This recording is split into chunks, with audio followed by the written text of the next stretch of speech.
John Lund as Johnny Dollar. Jeff Connors, Johnny. Oh, hi, Jeff. I haven't heard from What you. are the chances of you making it down here to Dallas real fast like, huh? Well, I never knew you to be in a hurry, Jeff. It's a Firebug, Johnny. 4 fires in 4 weeks. Total claims to date, 95,000. This keeps up, I ain't got no job left. You just gotta get out here tonight. You're kind of rushing things, aren't you? Well, it ain't me, Johnny O. It's the Firebug. Thought you'd like to be here when number 5 goes up. That means you gotta be in on the 10 o'clock flight. Don't tell me he works on schedule. Every Tuesday night at 11 o'clock, whoosh. What do you say, pal? I'll be there.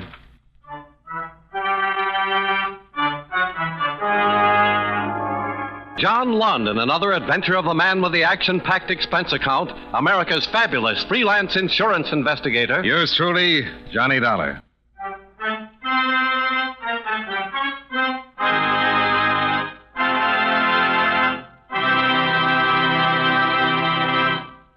Expense account submitted by Special Investigator Johnny Dollar to Home Office, Eastern Indemnity and Fire Company, Hartford, Connecticut. The following is an accounting of expenditures during my investigation of the Punctilious Firebug matter. Expense account item 1, $113.20. Airfare between Hartford and Dallas, Texas. Your Southwestern States manager, Jeff Connors, met the 10 o'clock flight at Love Airport and drove me down to your offices on South Acard Street.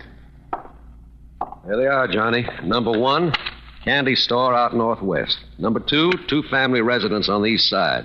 3, small factory out on Commerce Avenue. And 4, garage and repair shop out southwest.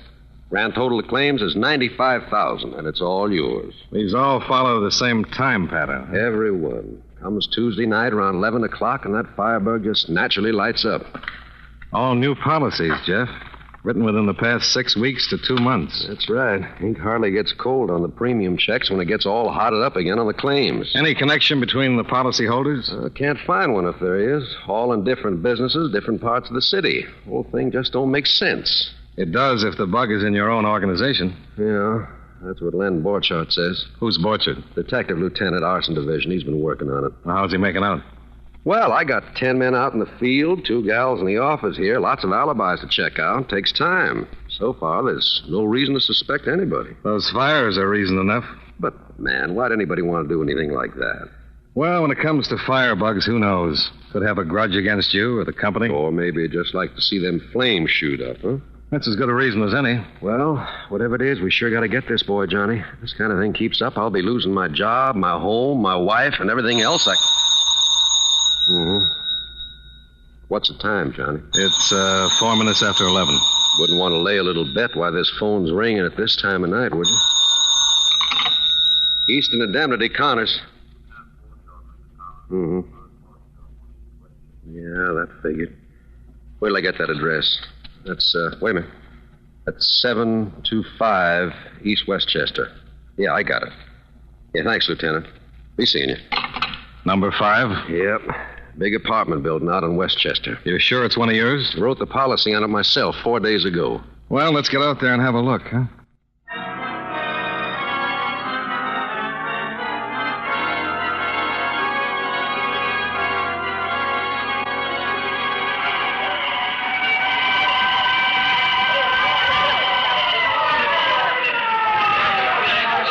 That's sure a goner. Yeah, there's another one you can write off. You can say...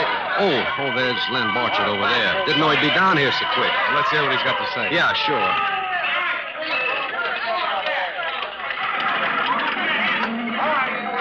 Hi, Lieutenant. You got down here right fast. Seems reasonable to, Mr. Connors. Not that there's much I can do before she cools down. That won't be before morning. I'd like you to meet Johnny Dollar, Lieutenant, one of our investigators from the east. Johnny, this Lieutenant Len Borchard. Glad to know you, Lieutenant. Looks like our Firebug didn't waste any time showing himself off to you, Mr. Dollar. No question about it being torched. Well, like I said, I won't be able to get in there until morning. But when you figure the pattern, the way that fire roared up and took hold, no doubt in my mind. Who reported it? A fellow by the name of Hendrickson at the second-floor apartment west. Called in from a hallway telephone. What kind of a story did he give you? He didn't. Got trapped up there on the second floor, suffering third-degree burns and shock. He's not in any shape to talk to anyone. Don't know that I care to be around when he is fit to talk, though. Oh, why's that? His wife and 2 kids, they're still in that fire somewhere.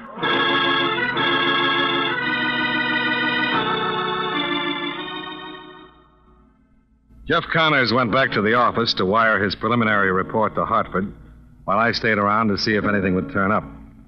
By 1:30 a.m., the only thing we learned was that our only possible witness, Hendrickson, had died en route to the hospital.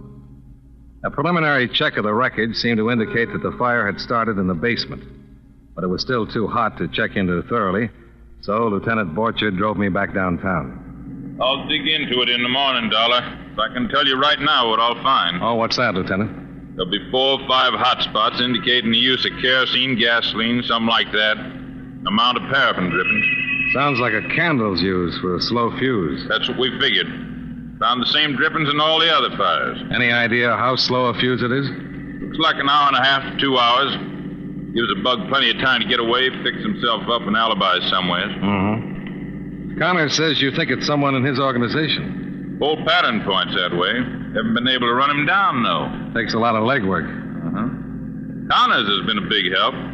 Cooperating right down the line. You known him long, Dollar? Oh, 4 or 5 years, off and on. He's a good man. Yeah. He doesn't seem to be letting his personal troubles interfere with his work any. What personal troubles are those? Oh, he's been pretty broke for the past 6 months or so. Wife's been sick. Run up a lot of doctor and hospital bills. Had to buy a new home recently. Oh, why's that? Last one burned down. Lost his 8-month-old son in that fire. Been pretty rough going for him. Yeah. Well, when we get this Firebug pinned down, might help him some. Take some of the pressure off, relieve his mind, maybe. Here you are, Dollar. Oh, thanks, Lieutenant. Check with me in the morning, Dollar. And think over what I've been saying. Maybe something will come to mind. Yeah. Yeah, I'll think about it.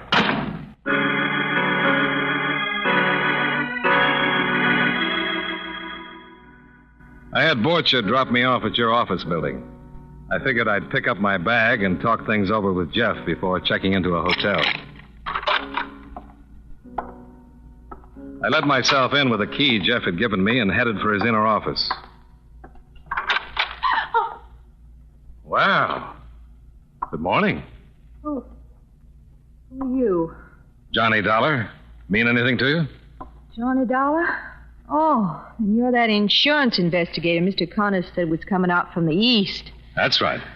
Well, I'm plenty happy to hear that. You gave me a pretty bad start, Mr. Dollar. I'm sorry. I'm Sally Martin, Mr. Connors' secretary. And the rest of it? Well, you mean what I'm doing up here? Well, I'm as curious as the next guy. Well, I promised to have some material ready for Mr. Connors in the morning. I left the office tonight in such a hurry I forgot it, and, well, I just dropped by to get it ready for him. Well, you're a pretty conscientious employee, Miss Martin. Getting out of bed at 2 a.m. to come down to the office for something like that. Oh, no. It wasn't that way at all. Well, what way was it? Well, I had a date this evening. Dinner, theater, and the Club Romulo just down the street. Stopped up here on my way home. Mm-hmm. Is this the material Mr. Connors wanted ready in the morning? Yes, it is. Comprehensive fire policy on the property at 725 East Westchester. That's right. That's pretty coincidental, isn't it? What? Or maybe you didn't know that there was a fire out there tonight. A fire at the... Oh, no. Any idea why Mr. Connors wanted this particular policy out? I think if you have any more questions to ask, Mr. Dollar, Mr. Connors should be here to answer them personally. That sounds reasonable. And maybe we should ring in Lieutenant Borchard, too. Lieutenant Hey, Sally, what's keeping you so long? Oh, hi. Didn't know anyone else was up here with you. Well, this is Johnny Dollar, one of our investigators, Bill. Mr. Dollar, this is Bill Trendler. Well, glad to know you, Mr. Dollar. I was telling Mr. Dollar about the wonderful time we had tonight. Dinner, then the theater, and being at the Club Romulo until just a few minutes ago. Huh?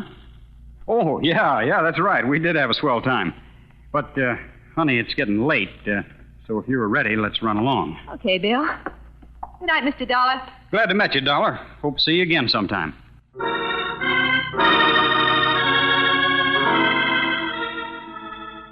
Being a firm believer in the ability of my subconscious to resolve any knotty problems, I checked into the Baker Hotel for the night. The bed was very comfortable, but my subconscious didn't come up with a thing.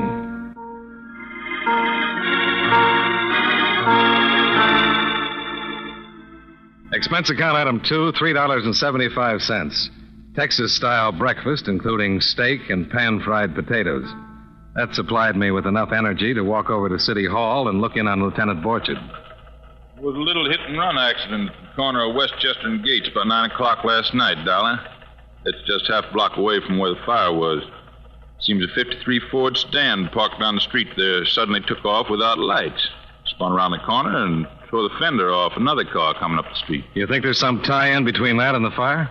Well, one of the boys in traffic thought so after a witness gave him the license number of the Ford. He checked it through motor vehicle. Who's it registered to? Jeff Connors.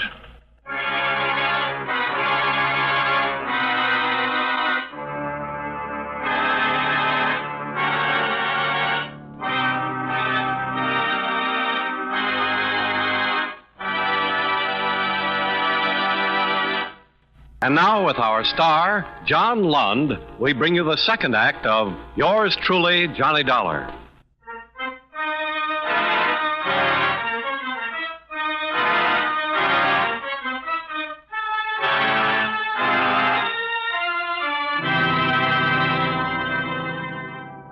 The Traffic Division's report of the hit-and-run accident on Westchester the night before added nothing to what Lieutenant Borchard had already told me. Jeff Connor's Ford had been parked halfway down the block. At approximately 9:05 p.m., it roared away from the curb without lights, turned the corner onto Gates, smashed into the side of another car some 10 feet from the intersection, and kept right on going. There'd be some reason for Connors being there just 2 hours before the fire, and for taking off in such an all-fired hurry that way without lights. Well, let's get Jeff's side of the story before we jump to conclusions, Lieutenant. I don't believe much in coincidence, Mr. Dollar. Time element checks out, too. The 2 hours between the accident and the fire?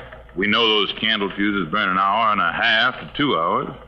Leaving here at 9 gave him plenty of time to ditch the car and meet you at the airport with a pretty clean alibi. He wasn't driving a Ford when he picked you up, was he? No, it was a Plymouth Coupe. Yeah. Well, that's his wife's car. Well, what have you done about getting him in? Well, he's not at home and he's not at his office. Nothing else I could do but send out a pickup on him. Uh-huh. Leave word for me at the Baker Hotel when you get him, will you? Sure thing, Mr. Dollar. I know how you're feeling about it. I'm sure sorry.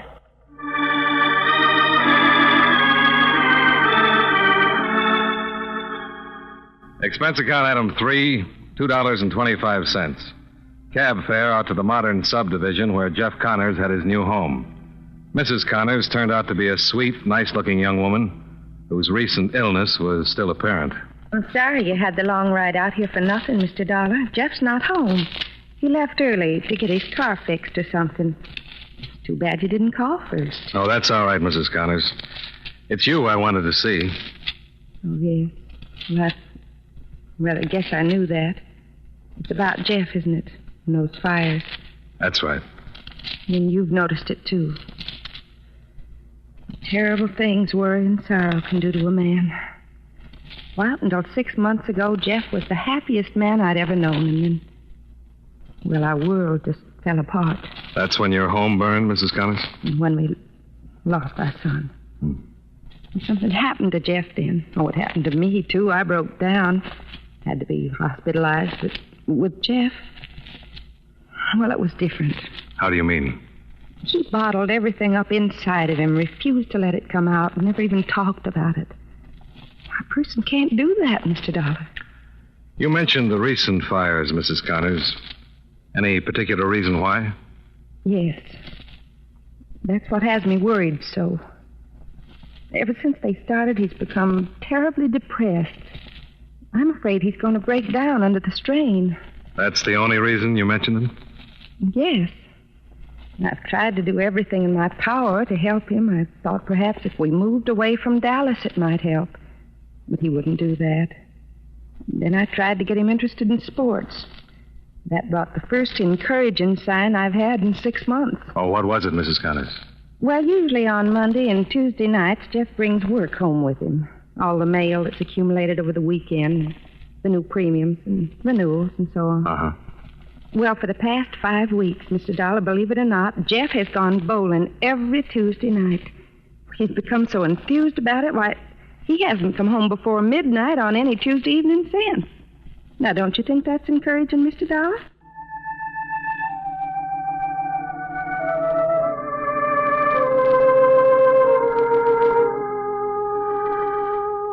Expense account item 4, $15.75. Cab fare in and around the city of Dallas. I spent the rest of the day checking the neighborhoods where the fires had occurred, talking to policyholders, neighbors, anyone who might give me a new or different slant.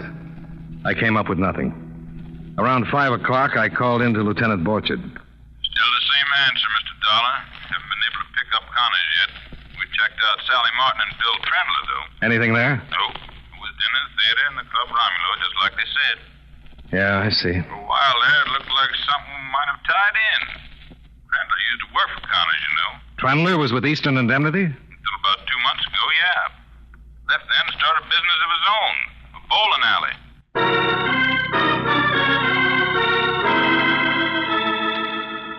Expense account item 5, $1.60. Cab fare to Trendler's Bowling Emporium on East Gatto Street. 5 alleys and a drink and sandwich bar.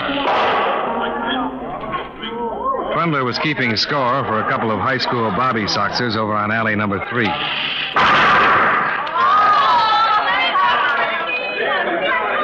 Don't let it get you down, honey. It happens to the best of us. Pick off one of them anyway. Can I talk to you for a minute, Mr. Trendler? What? Oh, it's you. The insurance man, Johnny Dollar, isn't it? That's right. What's on your mind, Dollar? I'd like to talk to you for a minute. About the fires? Yeah. Take over for the girls, Jim. We'll be right back. All right. Let's go in the office, Dollar.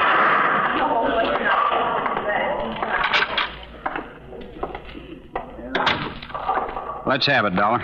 You used to work for Jeff Connors at Eastern. Yeah, sure. Up until 2 months ago. Why did you quit? I just wasn't cut out to be a good insurance salesman. So you opened this bowling alley. Anything wrong with that? Well, they tell me it takes money to open these things. I had a few bucks saved. From not being a good insurance salesman? Why the interest in my finances, Dollar? Oh, I'm just curious. So be curious about something else, huh? Okay. Did Jeff Connors ever come bowling here? Yeah, a couple of times. Jeff's wife says he's been bowling every Tuesday night. I wouldn't know. The last time I saw him was 4 weeks ago last night. Any idea where he might have been those other Tuesday nights? Why not ask Sally Martin? What's she got to do with it? She's his secretary. She was with him the times he came here. Maybe they figured out something better to do with their Tuesday nights. She was out with you last night. Yep. Every minute from 6 o'clock till 2:15. Dinner, theater, Club Romulo. Well, you can always walk out of a theater before the final curtain. And a $10 bill can make a nightclub waiter pretty confused about time. It'd be kind of hard to prove anything like that, wouldn't it, Dollar? Well, there's no law against trying.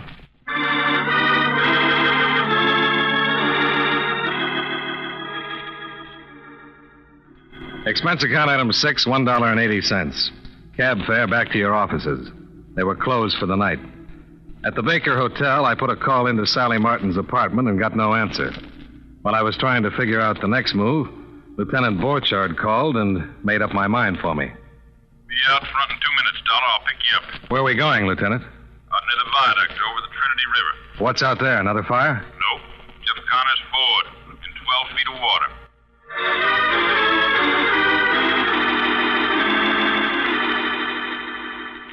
Took about an hour for a mobile crane to get there, and another 35 minutes before the grappling hooks got a solid hold and swung the car up onto dry land. Ease it out! Bring it over! Hold it! I have it! Good! Borchard and I were beside the car almost before the crane put it down. Well, that's a big help. Disappointed, Lieutenant? Would have helped if he'd been in the car. Costs money to drag a river like this. I don't think you'll find him down there. We gotta look.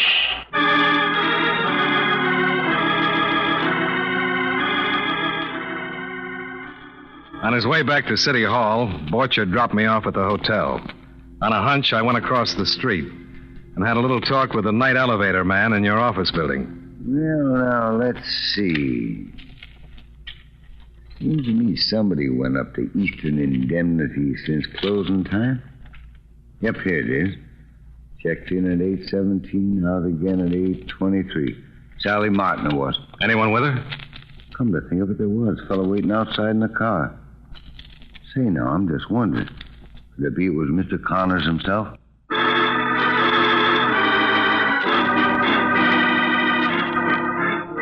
Expense account item 7. $6.90 for a fast cab ride out to Sally Martin's apartment.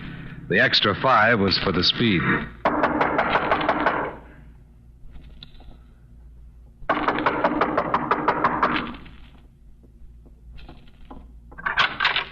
Yes, what... Mr. Dollar. Where is he, Sally? Where's who? Jeff Connors. Is he still here? Then you know? But he was hiding here today? Let's say I guessed. All right, where is he? I don't know. Now, look. There have been 5 fires and 3 people are dead. You're hurting my arm, Mr. Dollar. I want to know what you were doing up at the office and where Jeff went when he left here. We went up there to get a list of the new policies that came in today. Why? What did Jeff want with them? I don't know. Well, there was some reason. What was it? I tell you, I don't know. I got back here tonight and told him Mrs. Connors had called about the new policies. He made me drive right down. His wife called the office? Well, Mrs. Connors always did that. Double-checked the policies with me because of the files he kept at home. What was different about her call this time? Well, nothing. Except the day, maybe. She always called on Tuesdays. There wasn't any real reason for her to call today. Only one new policy had come in. A fire policy? Yes, on an apartment building out on the west side. Where is it? Look, Mr. Dollar, I know what you're thinking. But Jeff didn't have anything to do with those fires. Believe me. Where's the policy, Sally? Over there, on the table.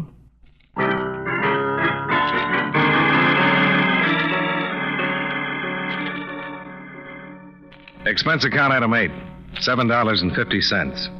Cab fare with speed to the newly insured apartment building on the west side. I called Lieutenant Borchard from Sally's, and he was there waiting for me.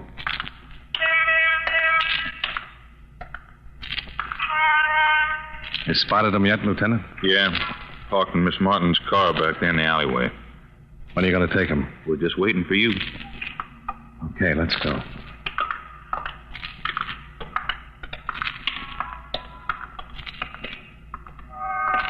There it is, Dollar.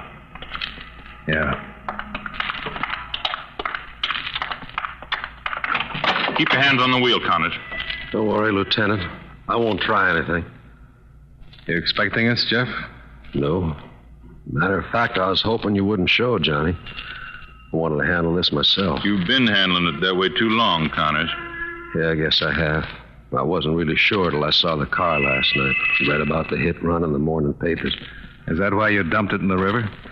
Didn't make much sense, I guess. Trying to cover up that way, just getting kind of desperate. Where is she, Jeff? What? Your wife. Where is she? In the basement? Yes.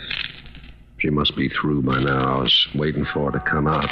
Trying to delay it until the last minute, I guess. I'll have to get her, Connors. You'll treat her gently, won't you, Lieutenant? Don't worry. I'll treat her gently. Sally Martin's not mixed up in this, Johnny boy. She was just trying to help her boss out of a jam. Didn't even know what it was. Don't worry about it, Jeff. Doesn't make much sense, does it, Johnny? My own wife. Firebug. I suppose maybe it was our home burning. Boy, I don't know. This doesn't make much sense. She was a lovely girl, Johnny. I wish you'd known her then. She was such a lovely girl.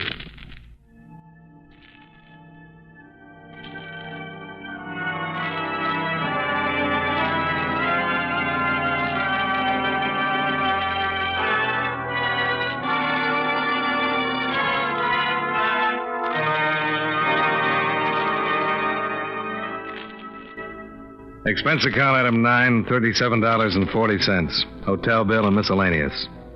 Expense account item 10, $119.10. Airfare back to Hartford. Expense account total, $309.25.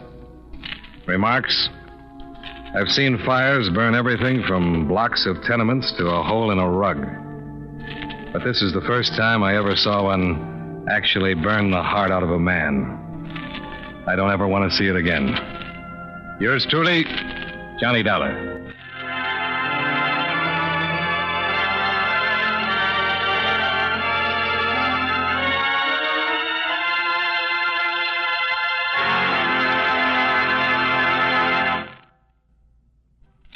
Yours truly, Johnny Dollar, stars John Lund in the title role and was written by Sidney Marshall with music by Eddie Dunstetter. Featured in tonight's cast were Hal March, Barney Phillips, Gene Bates, Sam Edwards, Virginia Gregg, and Jim Nusser. Yours truly, Johnny Dollar, is produced and directed by Jaime Del Valle.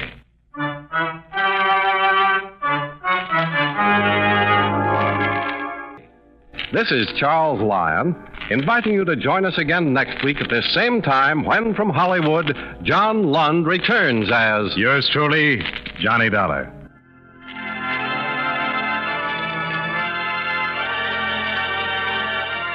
This is the CBS Radio Network.